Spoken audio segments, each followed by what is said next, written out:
What do we got? Well, I got my Spotify Wrapped yesterday. For anybody who doesn't know, Spotify Wrapped is the yearly thing that happens. Spotify basically looks at your most listened to songs, most listened to albums, and just compiles a summary. And it should come as no surprise that Sabrina Carpenter made my list of most listened to, but only second place. Espresso only came in second. For some reason, Shabuzi's A Bar Song took first place. I guess I listened to that song way more often than I expected. Hmm. It's a good song. It's a very catchy song. It's got a bit of a country flavor to it, and it's about drinking, which, the more I listen to it, the more sad it kind of seems. But it's still a catchy song, no matter what the lyrics are. Well, that's good. And did you get So what else? yours? I didn't even. If I did, I didn't look at it. I can show off Let me recite everything in total. One of the things that I was really the most proud of, actually, is they list how many genres you've listened to. Oh yeah. And I've listened to 271 genres. There aren't even 271 genres. And yet somehow this is, and I love what they said, like right here. This is because, they try to flash it up and everything, Wrapped. So they'll put a little quotation here. They say, "Taste like yours can't be defined, but let's try anyway." So yeah, 271 genres. I'm very proud of that. I don't know how. You're right. I have no idea how, but I could name like a dozen genres, and that's about probably, it. Well, you know what? I agree with you. I have no idea what they are. I wish they would list them, but man, it's crazy. So here are the songs, though. Here are the top songs. So as I said, A Bar Song by Shabuzi. And then comes Espresso by Sabrina Carpenter. Woo, you go, girl. And then third place is Like a Prayer, but it's the one from Deadpool 3, right? Deadpool versus Wolverine, because I really like that. It was used for a lot of shorts as well on TikTok and YouTube and stuff. And it's just really catchy. But originally it's by Madonna, I think. But I don't like that version. It's too samey for me, too poppy. And anyway, and then fourth place is A Tear in Space by Glass Animals, which is the thing that the emote that I kept doing in Fortnite. And then for whatever reason, fifth place, I mean, I listened to a lot of rap, but I didn't know why this one came up. It's I Need a Doctor by Dr. Dre, and it's got Eminem and Skylar Grey in it. But I don't know why that one, because I listened to other Eminem songs way more often. So I guess maybe it's front-loaded in some way, because I did maybe listen to it earlier in the year more often. And it's not really a new song, so I don't know. I just find it catchy, I guess. And in total, I listened to 485 artists this year. Wow. 485. That's right. That tells you that my playlist basically has one song per artist. So how do you listen to these artists? Do you listen to these are all songs that you've chosen to listen to? Yeah, so my playlist, my eclectic playlist as I call it, right? My eclectic taste playlist. I think it has 500 songs now on it, something like that. And it's really just one-offs. Maybe a handful of songs at most from my favorite artists, but for the most part it's one song. It's usually they're not one-hit wonders, but you can tell that those are the good songs from that artist. And it spans all the genres as well. I'll have things from the 70s. I got a couple songs from the 60s, I think. The audio quality is not even very good. But you know why I have those songs? So there was 2 Simpsons episodes, and those 2 songs came from those 2 Simpsons episodes, sung by, I think, the same artist, the Crystals, I believe, from the 60s or even 50s. They're just joke bits in The Simpsons, but, I like the songs. I wanted to put them on there. They're not my favorite songs, but it's a nice reminder because of the joke. One of the songs, I don't know how much you kept up with it, but one of the songs is from one of the, let's say, not even newer anymore, but somewhere in the middle, where Bart becomes friendly with Nelson. So, Nelson takes him under his wing, and Nelson kind of shows him the ropes of what's behind the scenes of the school and all this. And there's a song that plays. I forget what the lyrics of the song are. And it's a parody of a movie. I forget which movie as well, but it's a mob movie, I think, where, somebody becomes a made man, I guess. But I just found it funny. So yeah. And the top artists, though, Poets of the Fall. So anybody who's played Alan Wake, they have the band in Alan Wake, Old Gods of Asgard. Poets of the Fall is just the legitimate version of that band, because they do exist in real life. And they have a lot of good songs. They're really good. From Finland. And then Glass Animals is second place. They make really eclectic music, which I like.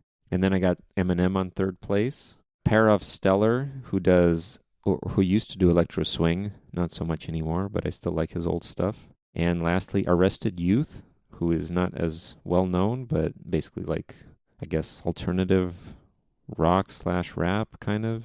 I don't know how to describe it.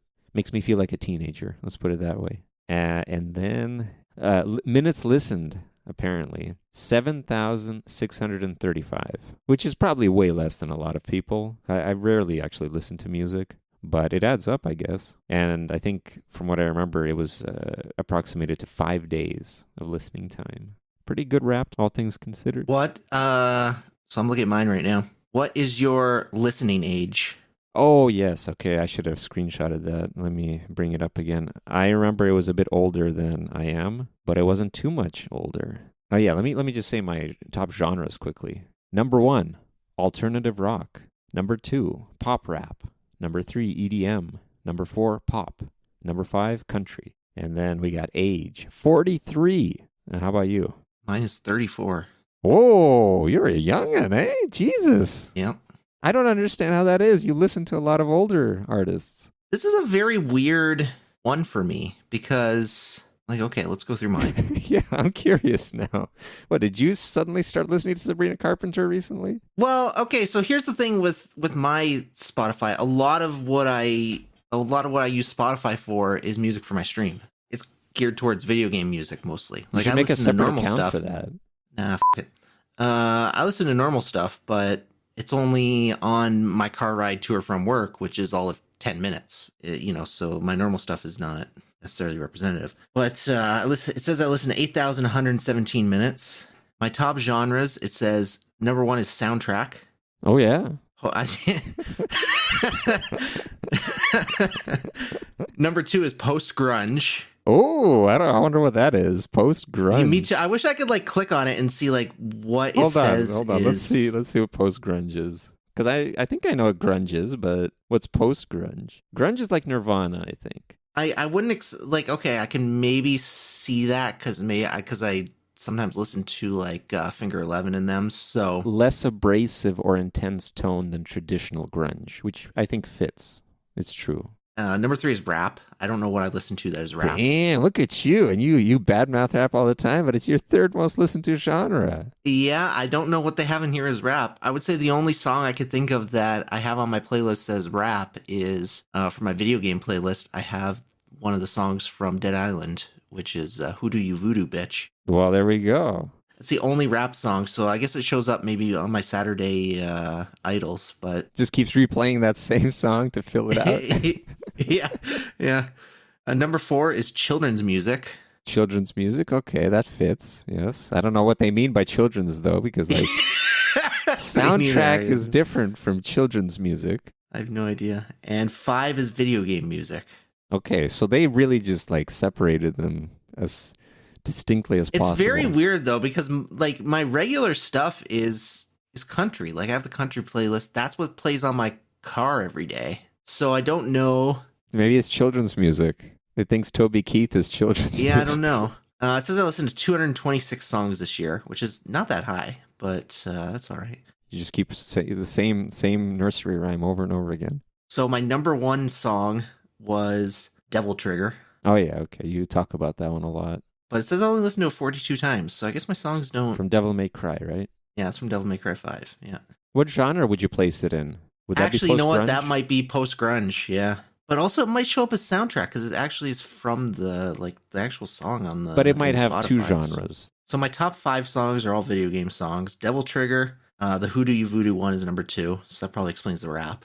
We All Live Together from Warframe. Want You Gone from Portal. And Sephiroth's theme song from Final Fantasy VII. Oh, classic. Look at that. You got some classical music on there. Yeah, and these would be all songs that I play on my Saturday stream. So I guess I feel like I only idle on Saturday streams for 15 minutes. So I don't know how the video game music that I play for 15 minutes once a week overtakes the country music that I play in my car 3 times a week. Spotify works in mysterious ways. I guess the video games are on a show. I only have 8 songs or something in that playlist, so they loop a lot more than the 300 songs I have in the country list. Absolutely. You know, as much as you love Toby Keith, he's not getting any visibility on Spotify. The problem might be he's not putting any new albums out on account of he's dead. So. Well, you know, that's more of an excuse than anything nowadays. Yeah, that's true. He probably has a million songs in his backlog that his estate's going to release over the next 50 years. I only listened to 2 albums this year, which makes sense because sometimes when I play games, I'll put a whole album on. But my top one is Tales of Graces. 77 artists, which I don't even know. This one's not even worth getting into because it's just it says my Tales of Series sound team is my top artist. Man, you go Tales of Series sound team. Because that was like 20 streams or something, and I played the soundtrack at the start of every stream. So that's amazing. They're going to be really proud. So my top artists, the Tales of Series sound team, Bandai Namco. The third one is Peter McConnell, who I have no idea. He looks like a country artist, but I have no idea who he is. I've heard the name, yeah. Oh no, he's a video game composer. Okay. He did Psychonauts soundtrack. And then I guess Square Enix because it's in Japanese. And then number 5 is Finger 11. You and your fingers. Elden Ring. Well, you know why? Music. Because in the summer, this past summer, they were coming to play at here in Port Colborne.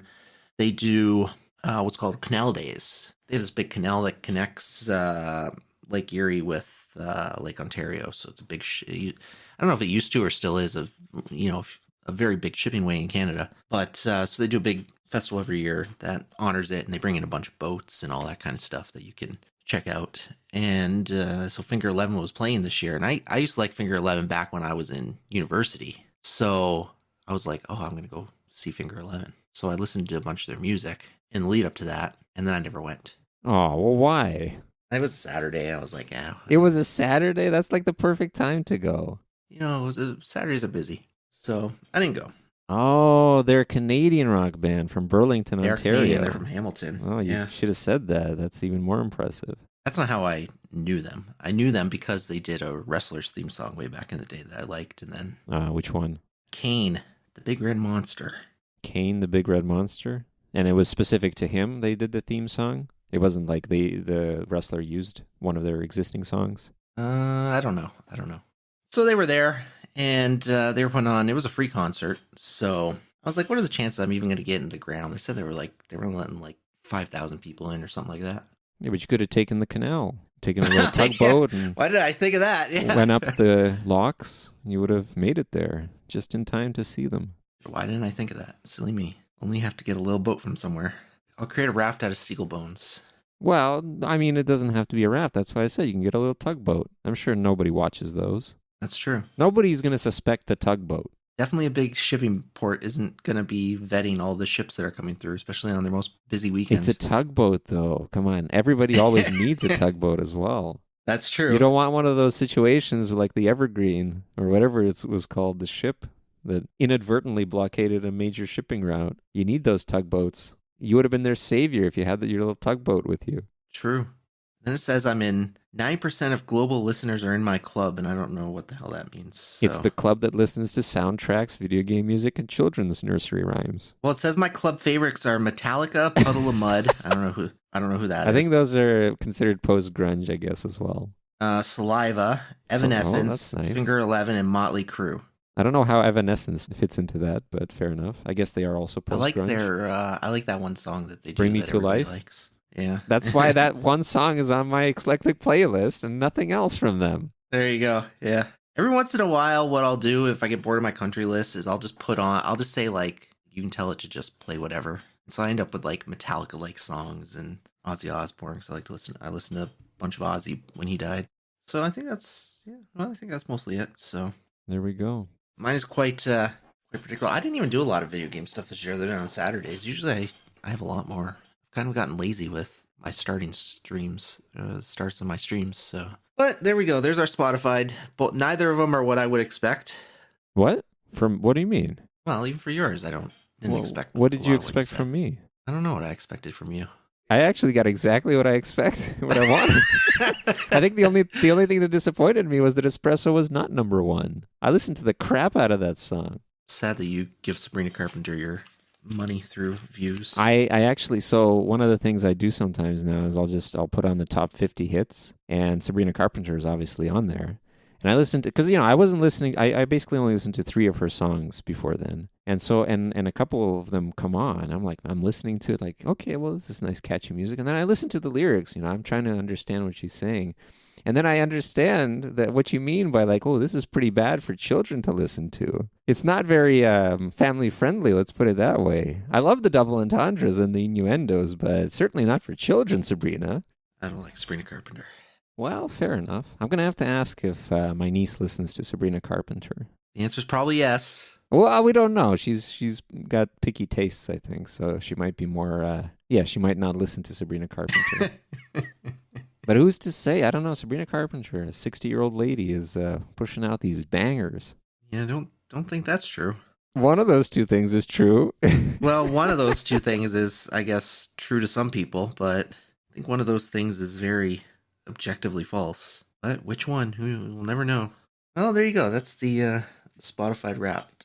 What other raps do they do? Discord did one as well, actually. What could possibly be on the Discord Wrapped? Discord has it as like, if you're a big fan of Discord and you've been using it, I did get mine, and it was fun. It was what I expected, basically.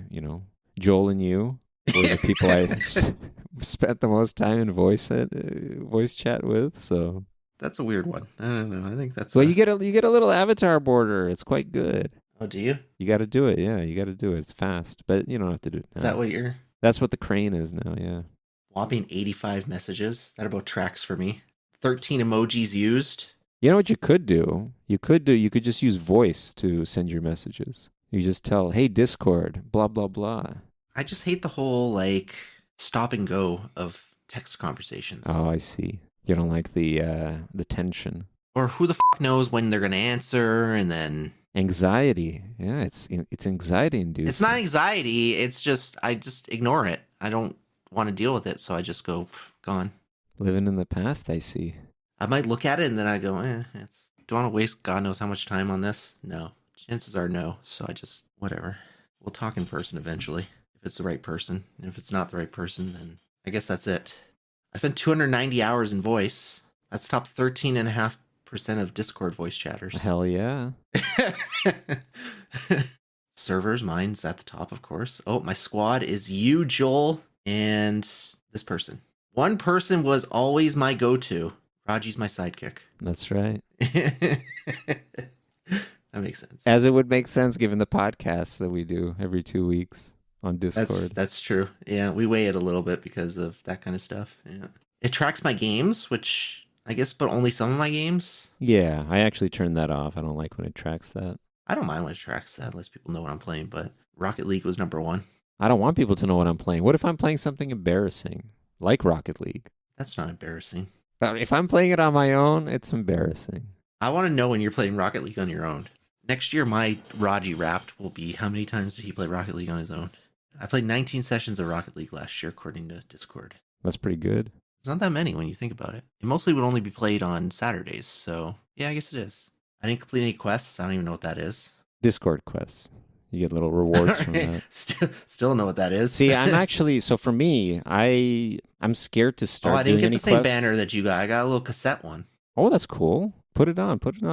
I'm really curious to see everybody's. But I'm actually worried about starting new things like that because I have this really collect-a-thon personality. So as soon as I start a Discord quest, like, because there's ones for Fortnite, right? And I'm thinking like maybe I should do it. But I know that as soon as I do it, it's like, man, I got to get all of them now. I got to do every single quest. I got to download this game. I got to try this new indie game. I got to try this World of Tanks clone or the original World of Tanks. And it just keeps going on and spiraling out of control. And I can't do that. I got to save my my money and my time for Hoyo's next game. It depends on what it is. Like if it's just something in Discord, like I don't really care, so I wouldn't like. Yeah, it's only stuff in Discord. There's usually like decorations around your avatar. But if it was like, get something in game, I'll be like, okay, we'll do this. I don't even do that actually because I don't link my accounts to Twitch. Like Twitch does that sometimes. Like you can watch a stream or whatever, and if it's something I particularly want, I'll either watch a stream or I'll just stream the game myself so I can get the. Oh yeah, because you do that for No Man's Sky, right? Yeah, I do that for No Man's Sky. Yeah, I've done it for other games too, but No Man's Sky is the one I usually do it for. I figure that's the easiest way for me to get the things instead of watching some random streamer and sometimes spoiling myself in certain situations. I'd rather just do it myself and get them that way.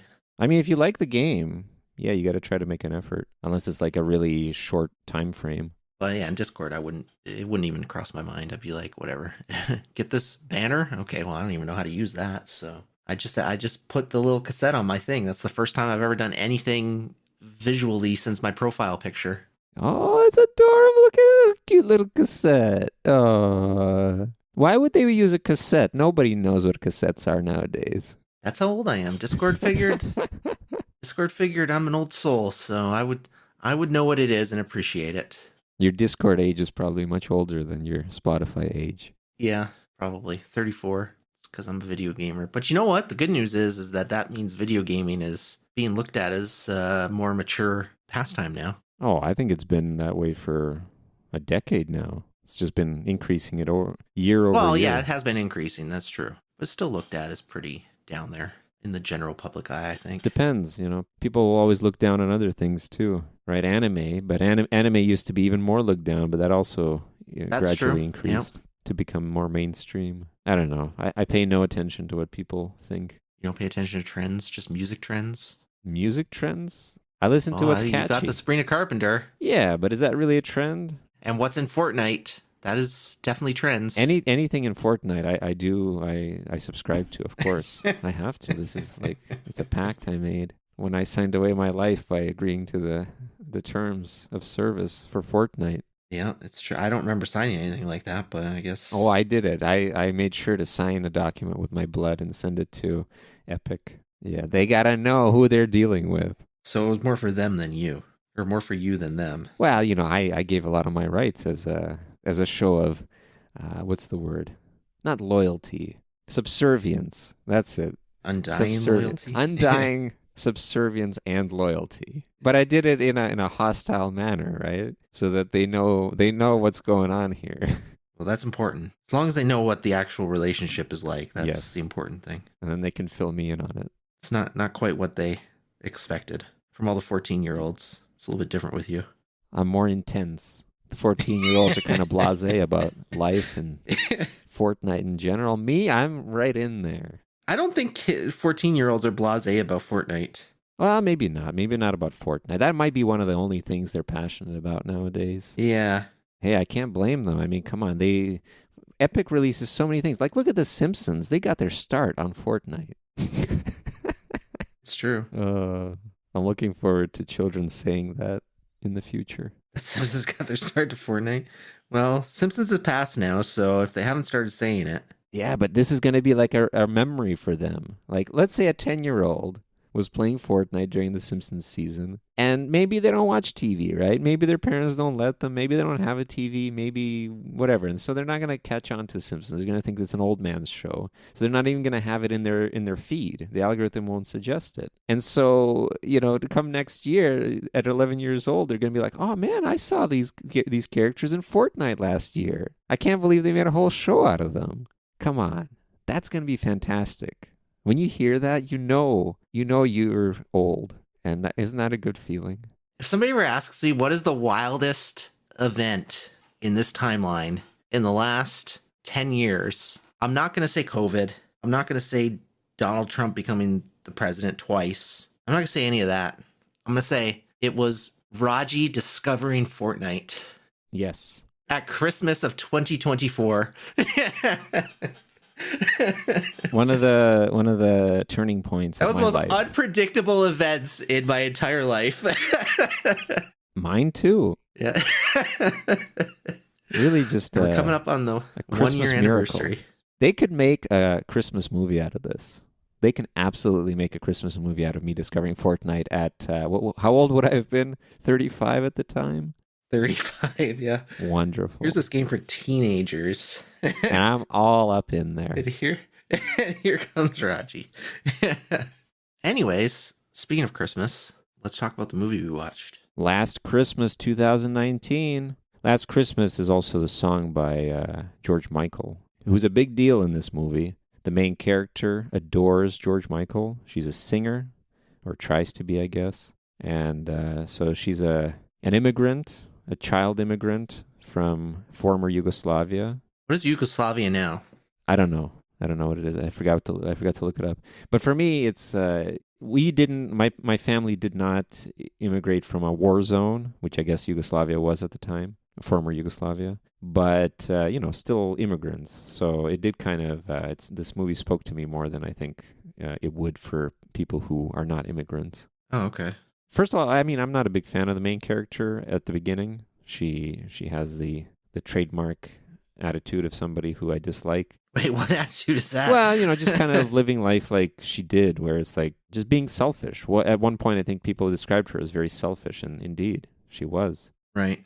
Yeah. Well, when she caused left the door open. The door open, killing the fish, destroying the galleon, destroying the Christmas, whatever material it was made out of, Christmas ornament. That and it's all from, she was selfish against the people who took her in when she was down on her luck, which is like the most frustrating thing you can imagine. But thankfully, it turns around. The situation turns around quite quickly as a result of probably like the best male character I've seen in a long time. And unfortunately, spoiler, it turns out that he's dead. So that was tragic for me. I really it's fine. I think that was a good way to change it up a little bit, but it was kind of sad because like he was genuinely a great guy.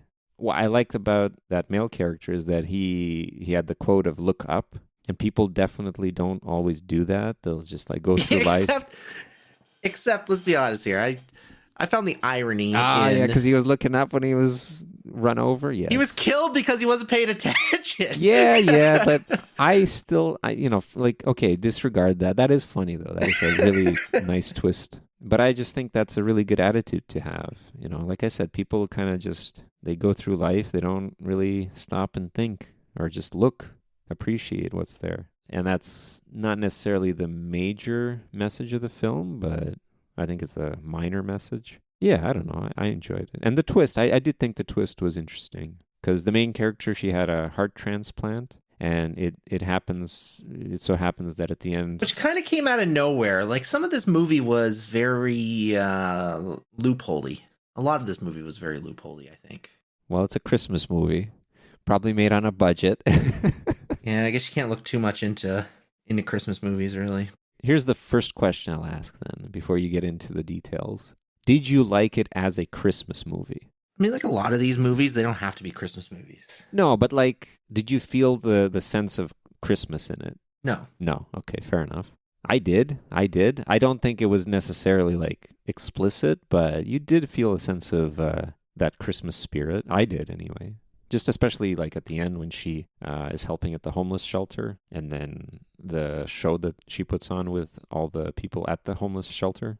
A lot of these Christmas movies, quote unquote, really don't have to be Christmas movies. It just seems like that's the kind of genre they make, and then they say, oh, let's do it at Christmas time. Why? I don't know. But I mean, we've watched multiple movies now where they didn't have to be Christmas movies, and they've all had this exact same style. I mean, this is literally the third type of movie, at least the third type of movie we watched with this pretty much exact same plot. What do you mean? Only the guy was dead in this. Yeah, that's a major difference. There was a little bit of twist. It's not a major difference. It's a difference. It's not a major difference.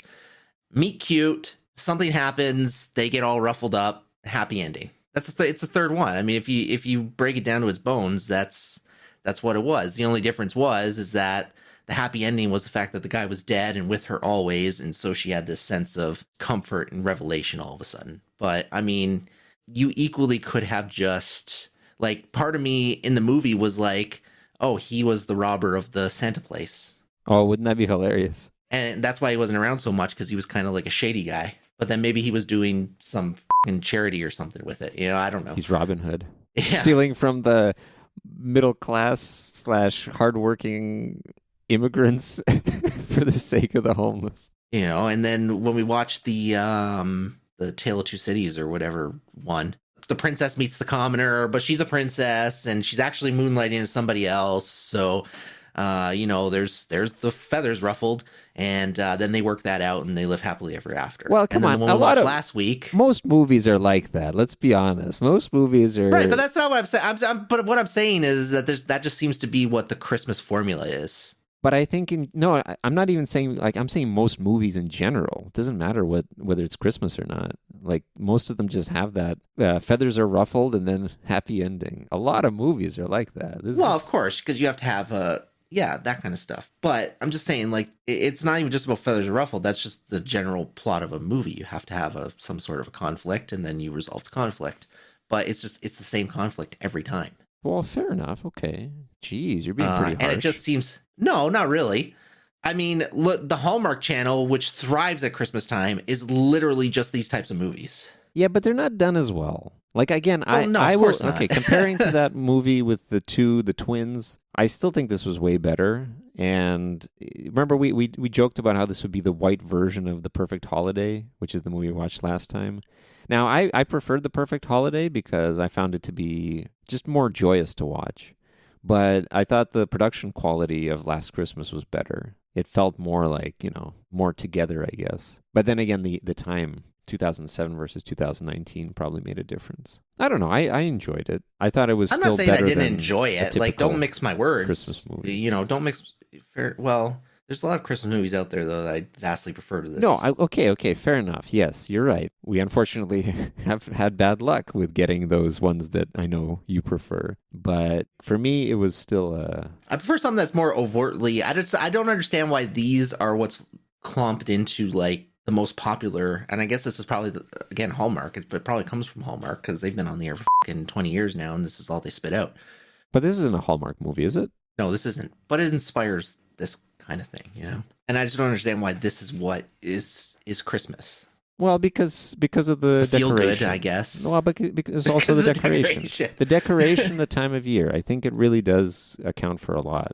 I don't know. I mean, people say Die Hard is a Christmas movie, and I agree. I think it's a Christmas movie, but a lot of it has to do with the time of year. It's not like necessarily Christmas, right? Like shooting people and murdering. It's not necessarily the Christmas spirit, but the time of year, I think, makes a lot. I get it. Anyways, my point is, I didn't dislike the movie. I liked it better than any of the other ones than the other two we've watched. How does it compare to The Perfect Holiday? I like this one more. Oh, nice. Okay. What did you like more about? Like, well, yeah, tell.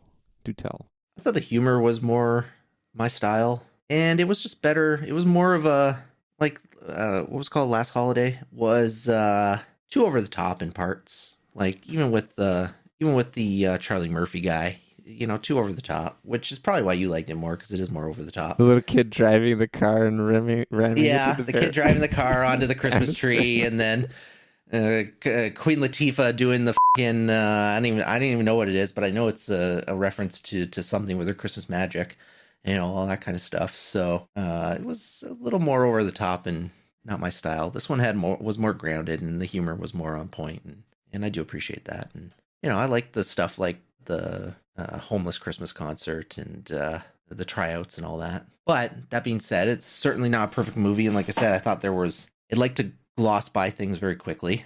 Many jokes that I thought that they should have lingered on a little bit better. They didn't. And the heart thing. I feel like they didn't make enough reference to the heart thing, although it, I guess, was kind of there with her doctor's appointment, whatever. But they didn't make enough reference to the heart thing until they needed it. So it was almost like a kind of double reveal. Like this heart thing is what really messed her up, and also it's his heart. Well, no, she reveals the heart in the apartment. Spread that out a little bit more. She revealed the heart. Yeah, but you need to spread it out more. Well, it was too close. Okay. It was too close. The heart thing should have been revealed right away. You're saying that she should have been rushed to the hospital. That scene where they show both of them. I think that's how they should have. That could have worked. Well, then the timing wouldn't have worked though. So not quite that. No. But it could have been like a flashback, right? It could have been the flashback at the beginning when she's sleeping, and then she wakes up. And then the movie continues, and then later on they would have showed both sides, both her being rushed to the hospital and the male character. I think the reason why they didn't do that is because they didn't want to be too, I don't know, they didn't want any sadness at the beginning. They just wanted like jokey as soon as possible. Well, maybe, but I think it weakened the overall narrative. And then there were a couple plot holes, or a couple things that I was like, oh, this is kind of weird. I did like how I was trying to think of like moments like, okay, prove that he's a ghost, and they flash back to her getting changed in the alley, and he was blocking her, but he wasn't really there, so he didn't block her. And I was like, oh, okay, this makes sense. But then they did the flash to the skating rink scene, and I was like, no, see, now I have a problem again, because there's no way. Like, maybe she stumbles on the park. Okay, I can buy that. But there's no way a place that she's never been to, she just happened to know on her own how to break into. Unless we really, like, I don't know, maybe he actually was a ghost. Like, actually, it wasn't some sort of a fever dream. He was actually a ghost. I guess that's what we're buying from it. Because I'm just thinking, like, she can get up to that rooftop based on a delusion. It doesn't matter if she was delusional about him and him being, inside of her. That's just not something you're going to do on your own. And then learn to skate also, because she couldn't skate. Exactly. She picked up skating really easily. Like, that's Yeah, that's impressive, really man. Yeah. She really did on her own. Yeah, she's got some balls to be able to do that. I guess they wanted him to be a real, actual ghost. But then I kind of feel like they could have ended the movie with him sticking around a little bit then. Like, why did he have to reveal it? And then if he was a real ghost, why did he have to reveal it and then actually just off? Well, maybe he's only a ghost, or maybe he was only manifested until Christmas time. Maybe there's a year. Oh, there's an expiry of a year on a ghost. That's the lore they took out. They deleted that scene because they thought it was too complicated for people. I don't know. I think there's parts I wish they would have fleshed out. And then I wish she would have ended up with somebody. Well, why? Actually. Like, I think I don't know. I just feel like she fell in love with this guy, but it would have been nice to know once he was a ghost that she was able to meaningfully move on, because she was a little more promiscuous towards the beginning. Yeah, but that also, there was a turning point there when she didn't end up going home with another guy later in the movie. True. But it would have been good for her to end up with like, I was kind of hoping she would have ended up with the guy from the homeless volunteer shelter. guy. Yeah. In the beanie. You're right, yeah. But they didn't. It wasn't a bad movie, but there's certain things I would have changed. I think could have strengthened it. Well, fair enough. I don't know. For like I said, for me, it's not as good as The Perfect Holiday, but it's right up there, man. I'm surprised how many bangers we've had in terms of Christmas movies recently. I don't know if I call them bangers. I think it's a great movie. So again, like I did last time, I recommended The Perfect Holiday anytime people want to watch a Christmas movie. If you've watched all the same ones over and over again, try out Perfect Holiday. I recommend the same for Last Christmas. I think it's worth watching. Yeah, that's fair. It's a good watch. Yeah, especially for Christmas, It's a British version. It's not even the white version of A Perfect Holiday. It's the British version, the British white version of A Perfect Holiday. It's got a lot of London scenery in it, so if you're a big fan of London, which is, I think, quite beautiful during Christmas time, so props to them for doing that. Yep, I'd recommend it. If you're into rom-coms, it was a good Christmas rom-com. Anyways, I guess I don't know. Well, we don't have to King of the Hill this, since you already said that it wasn't as good as The Last Holiday. Oh, you're right. Look at this. Transitivity. Let alone Marcel. Yeah. And even though I liked it more, it is not as good as Harder They Fall. So that's it. All right. Well, it's your turn. All right. You ready, everybody? Hold on to your butts. We're going. Holiday What's movie the Hallmark generator movie of the week? Oh, man. Okay. I got my wish. I don't know about you, but I got my wish. Interesting. All right. A Violent Night. Violent Night. Hell yeah. I'm pretty sure I've seen this. I think you've seen it, yeah. But I'm looking forward to it. I haven't seen it yet. 2022, by the way, if anybody needs to know the year. It's got David Harbour as Santa. Come on. What could go wrong? Yep. This is an interesting movie, I'll say. It's definitely not like straight horror, so it's not even listed as horror. It's an action comedy, apparently. Action comedy, yeah. I was going to say, like, I definitely wouldn't classify this, despite its title, as horror, but I guess they don't either. So hold on, I love the description. An elite team of mercenaries breaks into a family compound on Christmas Eve, taking everyone hostage inside. However, they aren't prepared for a surprise combatant. Santa Claus is on the grounds, and he's about to show why this Nick is no saint. That's fantastic. I'm so looking forward to this. At least we've deviated from rom-coms. This isn't a rom-com. Let's put it that way. Nobody's falling in love in this one. Well, I don't know. Maybe they do, but maybe somebody does. But yeah, no, this is definitely more interesting. There you go. Horror movie at Christmas. Yeah, but at least it's Christmas themed. That's why, like I said, it's all about the setting. It's the time setting. It has to be on Christmas. It's true. That's good. It'll be a good watch. So there we go. That's what we're gonna watch next time. Why don't you tell us what our word of the fortnight is?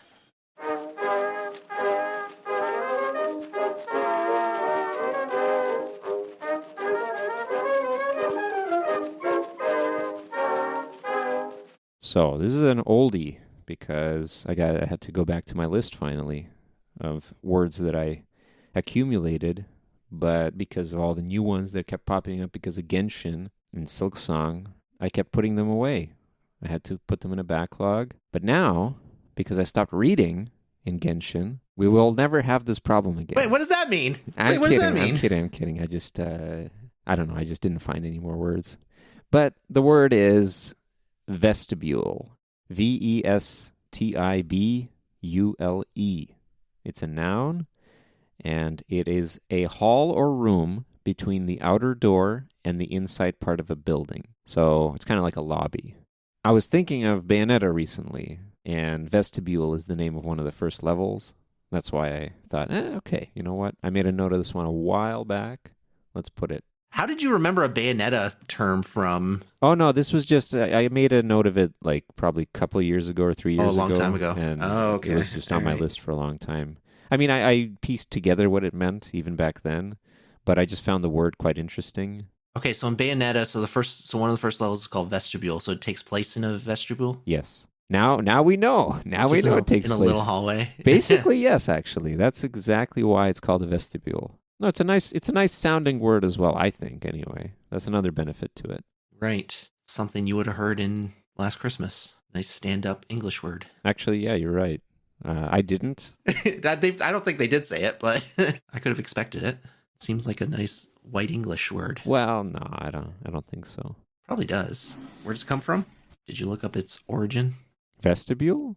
Well, let's see. Oh, ancient Greece. Vestibulum, the Latin word. Forecourt. I don't know what a forecourt is, but it's probably a vestibule. They were common in ancient Greek temples. It was not possible to build large spans, so many entryways had 2 rows of columns that supported the roof and created a distinct space around the entrance. That's cool though. That's there's a reason for it architecturally. It's not even a aesthetic decision.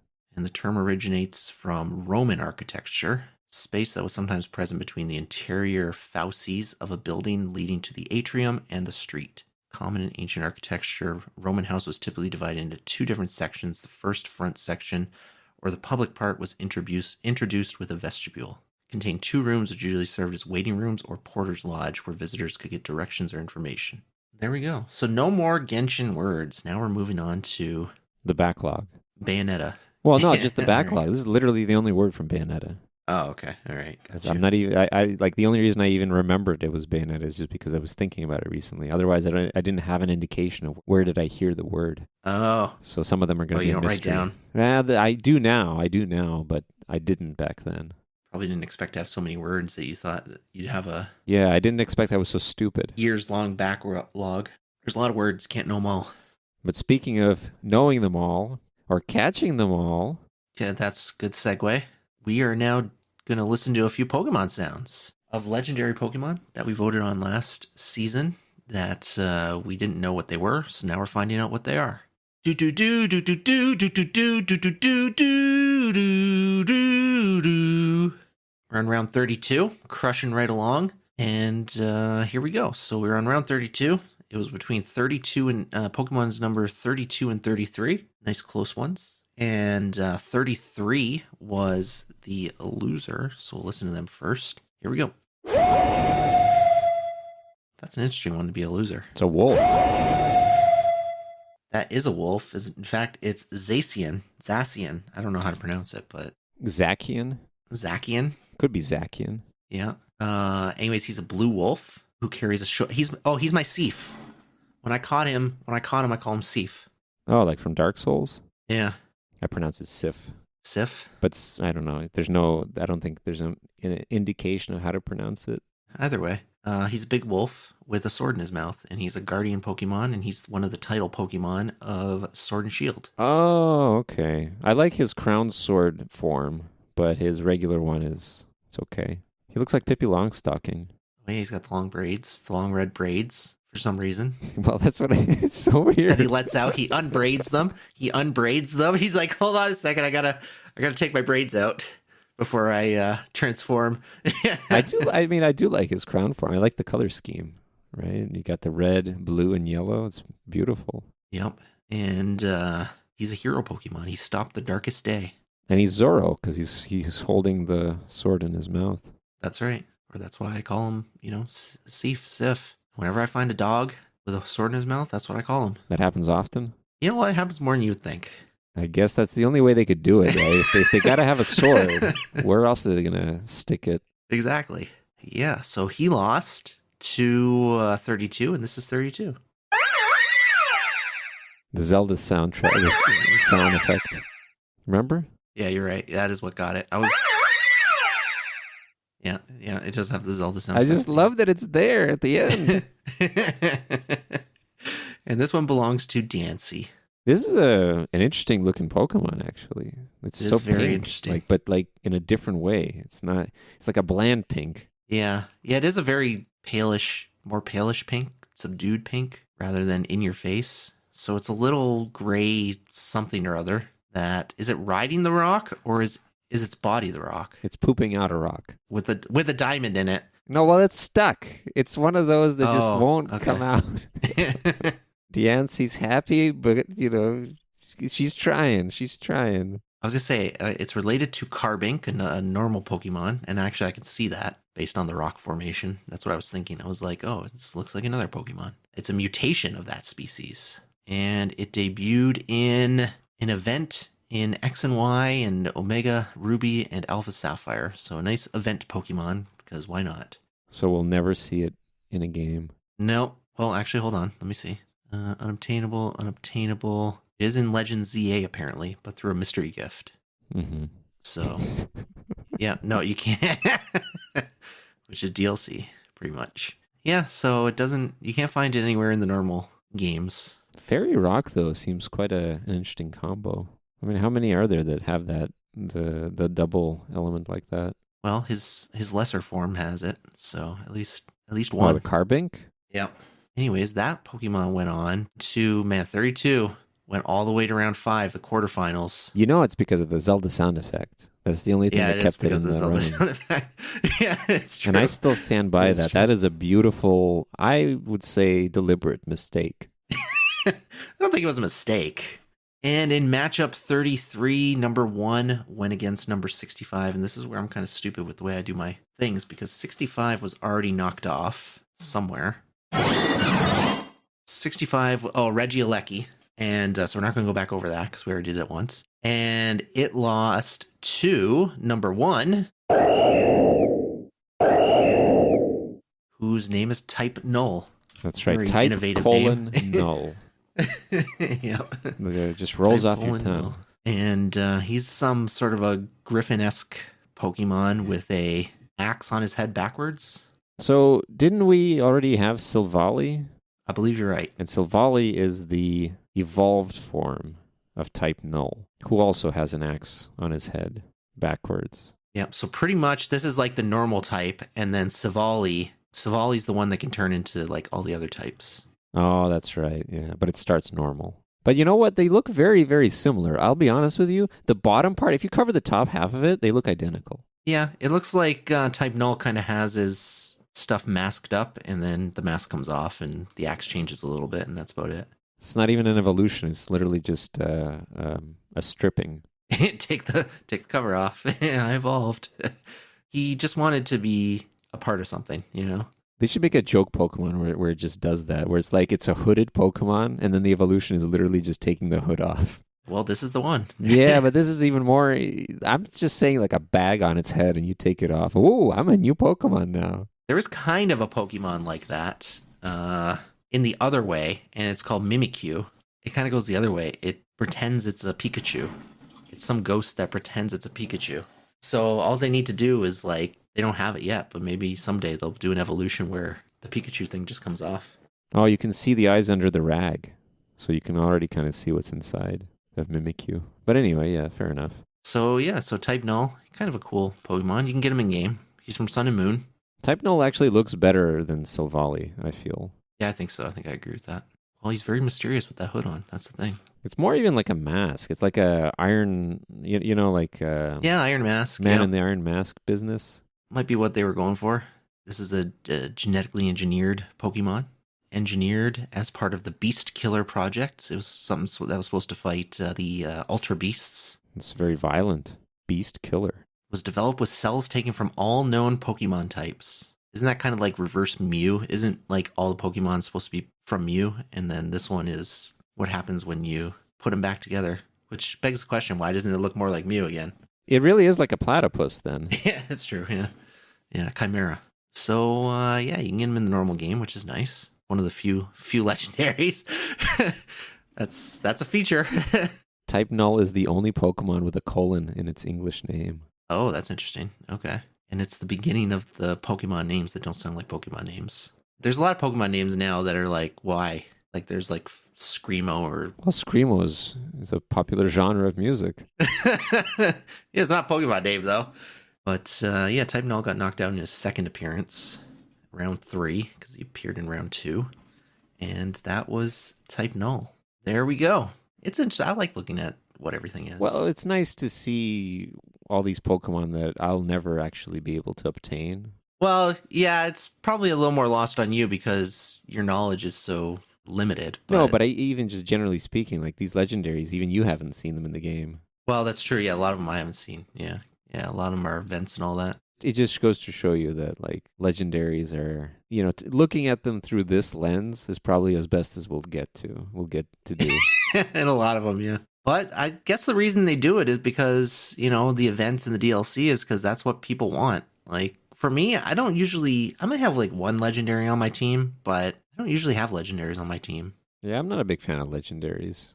It defeats the purpose of being a Pokemon trainer. Well, I don't care about that, but like just fine. philosophically. Like I look at like type matchup. Well, yeah, I guess you hoard the one Pokemon that exists in the world.